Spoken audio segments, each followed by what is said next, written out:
Roverandom, Chapter 1. Once upon a time there was a little dog, and his name was Rover. He was very small and very young, or he would have known better, and he was very happy playing in the garden in the sunshine with a yellow ball, or he would never have done what he did. Not every old man with ragged trousers is a bad old man. Some are bone and bottle men and have little dogs of their own, and some are gardeners, and a very few are wizards prowling round on a holiday looking for something to do. This one was a wizard, the one that now walked into the story. He came wandering up the garden path in a ragged old coat, with an old pipe in his mouth and an old green hat on his head. If Rover had not been so busy barking at the ball, he might have noticed a blue feather stuck in the back of the green hat, and then he would have suspected that the man was a wizard, as any other sensible little dog would. But he never saw the feather at all. When the old man stooped down and picked up the ball, he was thinking of turning it into an orange, or even a bone or a piece of meat for Rover. Rover growled and said, "Put it down," without ever a please. Of course the wizard, being a wizard, understood perfectly, and he answered back again, "Be quiet, silly," without ever a please. Then he put the ball in his pocket just to tease the dog and turned away. I'm sorry to say that Rover immediately bit his trousers and tore out quite a piece. Perhaps he also tore out a piece of the wizard. Anyway, the old man suddenly turned round very angry and shouted, "Idiot! Go and be a toy!" After that, the most peculiar things began to happen. Rover was only a little dog to begin with, but he suddenly felt very much smaller.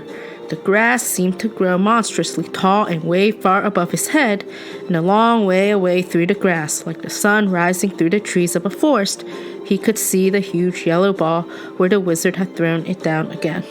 He heard the gate click as the old man went out, but he could not see him. He tried to bark, but only a little tiny noise came out, too small for ordinary people to hear. Now suppose even a dog would have noticed it. So small had he become that I am sure, if a cat had come along just then, she would have thought Rover was a mouse and would have eaten him. Tinker would. Tinker was the large black cat that lived in the same house. At the very thought of Tinker, Rover began to feel thoroughly frightened, but cats were soon put right out of his mind. The garden about him suddenly vanished, and Rover felt himself whisked off, he didn't know where. When the rush was over, he found he was in the dark, lying against a lot of hard things, and there he lay, in a stuffy box by the feel of it, very uncomfortably for a long while. He had nothing to eat or drink, but worst of all, he found he could not move. At first, he thought this was because he was packed so tight, but afterwards he discovered that in the daytime, he could only move very little, and with a great effort, and then only when no one was looking. Only after midnight could he walk and wag his tail, and a bit stiffly at that. He had become a toy, and because he had not said please to the wizard, now all day long he had to sit up and beg. He was fixed like that. After what seemed a very long, dark time, he tried once more to bark loud enough to make people hear. Then he tried to bite the other things in the box with him, stupid little toy animals really only made of wood or lead, not enchanted real dogs like Rover, but it was no good. He could not bark or bite. Suddenly, someone came and took off the lid of the box and let in the light. "We had better put a few of these animals in the window this morning, Harry," said a voice, and a hand came into the box. "Where did this one come from?" said the voice, as the hand took hold of Rover. "I don't remember seeing this one before. It's no business in a 3-penny box, I'm sure. Did you ever see anything so real looking? Look at its fur and its eyes." "Mark him 6pence, said Harry, "and put him in the front of the window." There in the front of the window in the hot sun, poor little Rover had to sit all the morning and all the afternoon until nearly tea time, and all the while he had to sit up and pretend to beg, though really in his inside he was very angry indeed. "I'll run away from the very first people that buy me," he said to the other toys. I'm not a toy, and I won't be a toy, but I wish someone would come and buy me quick. I hate this shop, and I can't move all stuck up in the window like this." "What do you want to move for?" said the other toys. "We don't. It's more comfortable standing still thinking of nothing. The more you rest, the longer you live, so just shut up. We can't sleep while you're talking, and there are hard times and rough nurseries in front of some of us." They would not say any more, so poor Rover had no one at all to talk to, and he was very miserable and very sorry he had bitten the wizard's trousers. I could not say whether it was the wizard or not who sent the mother to take the little dog away from the shop. Anyway, just when Rover was feeling his miserablest, into the shop she walked with a shopping basket.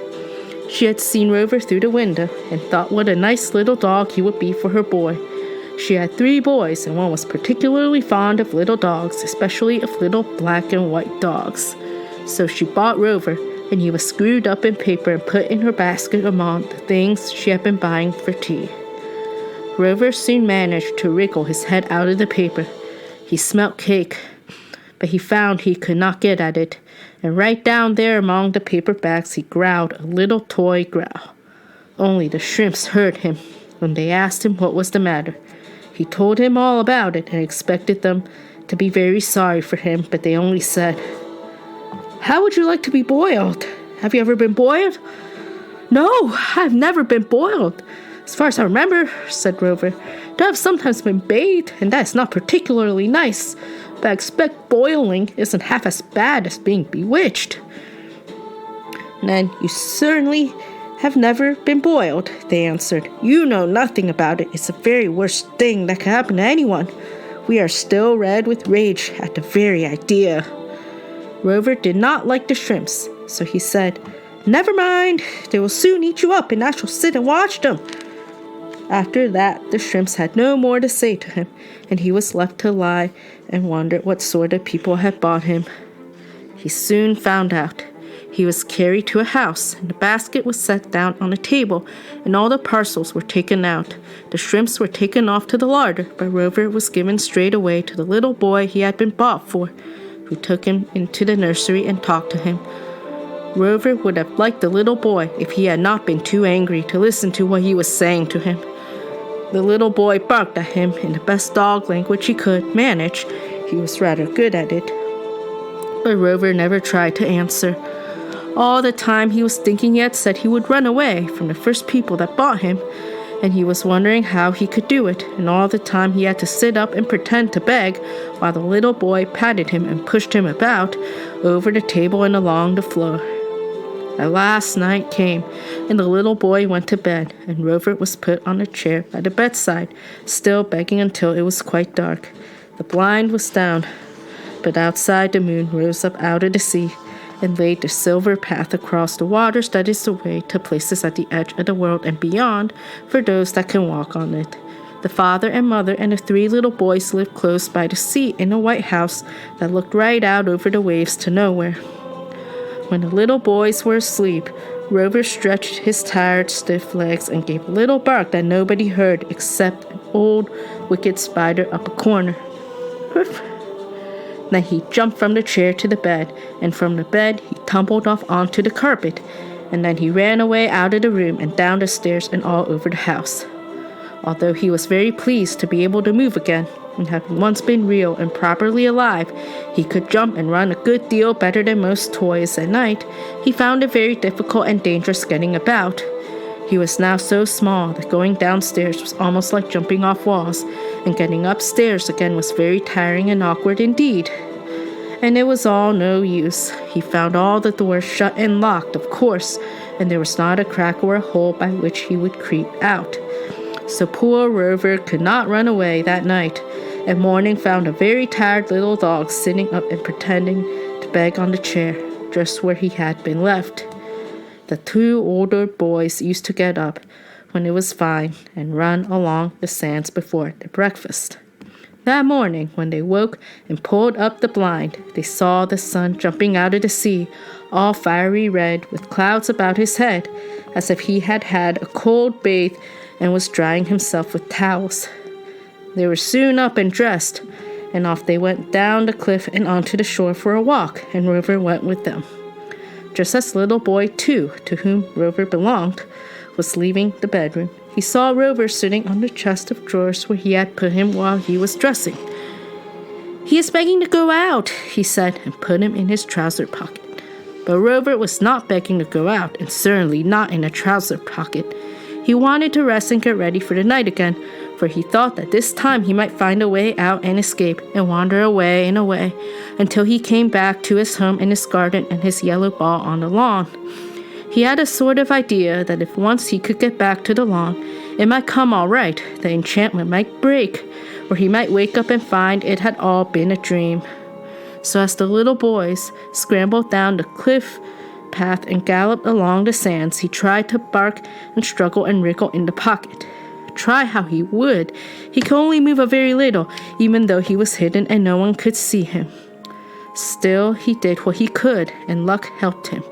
There was a handkerchief in the pocket, all crumpled and bundled up, so that Rover was not very deep down, and what with his efforts and the galloping of his master, before long he had managed to poke out his nose and have a sniff round. Very surprised he was, too, at what he smelt and what he saw.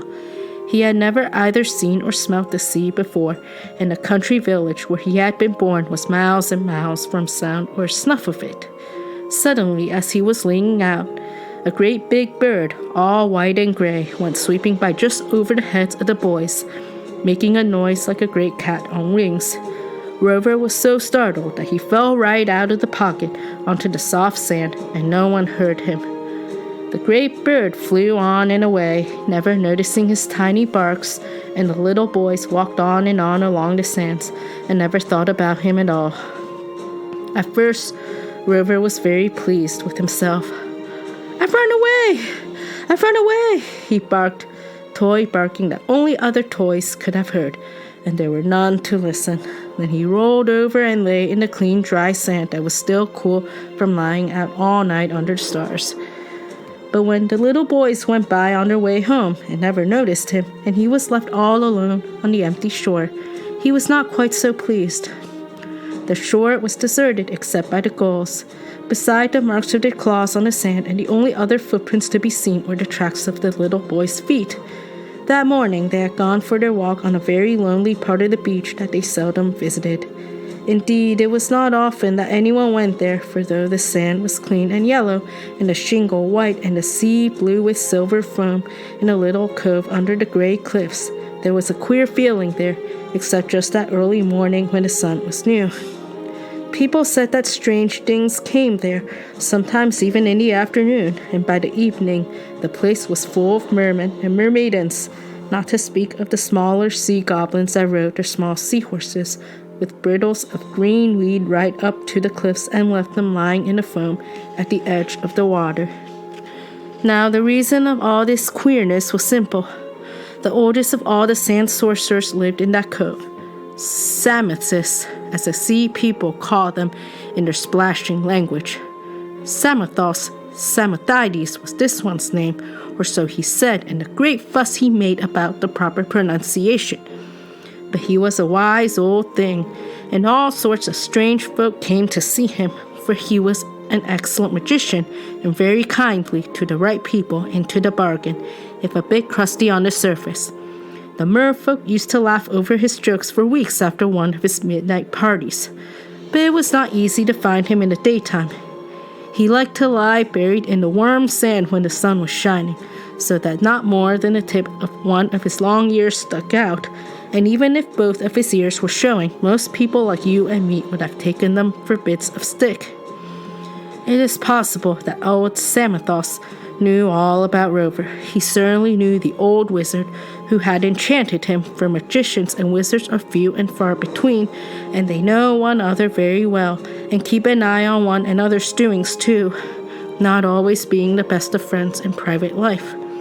At any rate, there was Rover lying in the soft sand and beginning to feel very lonely and rather queer, and there was Samothos, though Rover did not see him, peeping at him out of a pile of sand that the mermaids had made for him the night before.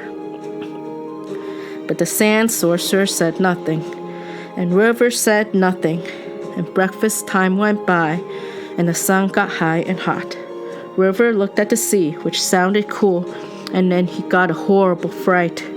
At first he thought that the sand must have got into his eyes, but soon he saw that there could be no mistake. The sea was moving nearer and nearer and swallowing up more and more sand, and the waves were getting bigger and bigger and more foamy all the time. The tide was coming in, and Rover was lying just below the high water mark, but he did not know anything about that. He grew more and more terrified as he watched, and thought of the splashing waves coming right up to the cliffs and washing him away into the foaming sea, far worse than any soapy bathing tub, still miserably begging. That is indeed what might have happened to him, but it did not. I dare say Samothos has something to do with it. At any rate, I imagine that the wizard's spell was not so strong in that queer cove, so close to the residence of another magician. Certainly when the sea had come very near, and Rover was nearly bursting with fright as he struggled to roll a bit further up the beach, he suddenly found he could move. His size was not changed, but he was no longer a toy. He could move quickly and properly with all his legs, daytime though it still was. He need not beg any more, and he could run over the sands where they were harder, and he could bark, not toy barks, but real sharp little fairy dog barks equal to his fairy dog size. Ruff, ruff, ruff. He was so delighted, and he barked so loud that if you had been there you would have heard him then, clear and far away like the echo of a sheepdog coming down the wind in the hills. And then the sand sorcerer suddenly stuck his head out of the sand. He certainly was ugly and about as big as a very large dog, but to Rover in his enchanted size he looked hideous and monstrous. Rover sat down and stopped barking at once. "What are you making such a noise about, little dog?" said Samothos. "This is my time for sleep." As a matter of fact, all times were times for him to go to sleep, unless something was going on, which amused him, such as the dance of the mermaids in the cove at his invitation. In that case, he got out of the sand and sat on a rock to see the fun. Mermaids may be very graceful in the water, but when they tried to dance on their tails on the shore, Samothos thought them comical. "Ha! This is my time for sleep," he said again, when Rover did not answer. Still, Rover said nothing, and only wagged his tail apologetically. "Do you know who I am?" he asked.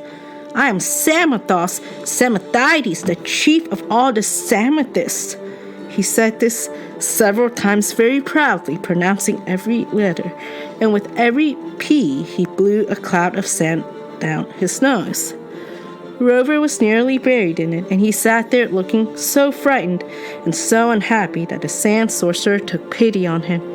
In fact, he suddenly stopped looking fierce and burst out laughing. "You are a funny little dog. Little dog, indeed. I don't remember ever having seen another little dog that was quite such a little dog, little dog." And then he laughed again. And after that, he suddenly looked solemn. "Have you been having any quarrels with wizards lately?" he asked almost in a whisper, and he shut one eye, and he looked so friendly and so knowing out of the other one that Rover told him all about it. It was probably quite unnecessary, for Samothos, as I told you, probably knew about it beforehand. Still, Rover felt all the better for talking to someone who appeared to understand and had more sense than mere toys.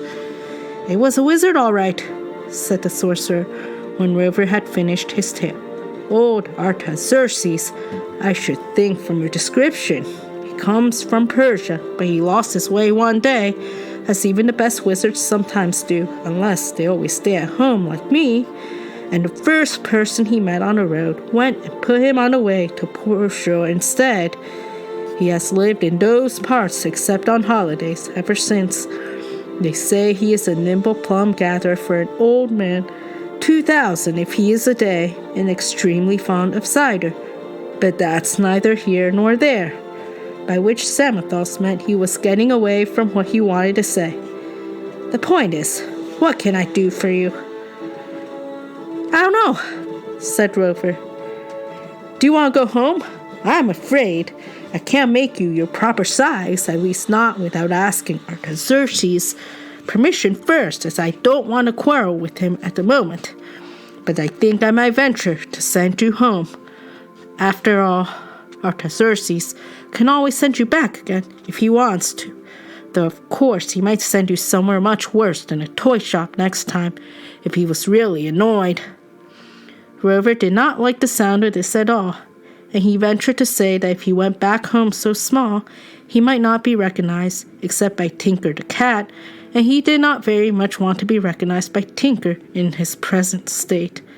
"Very well," said Samothrace.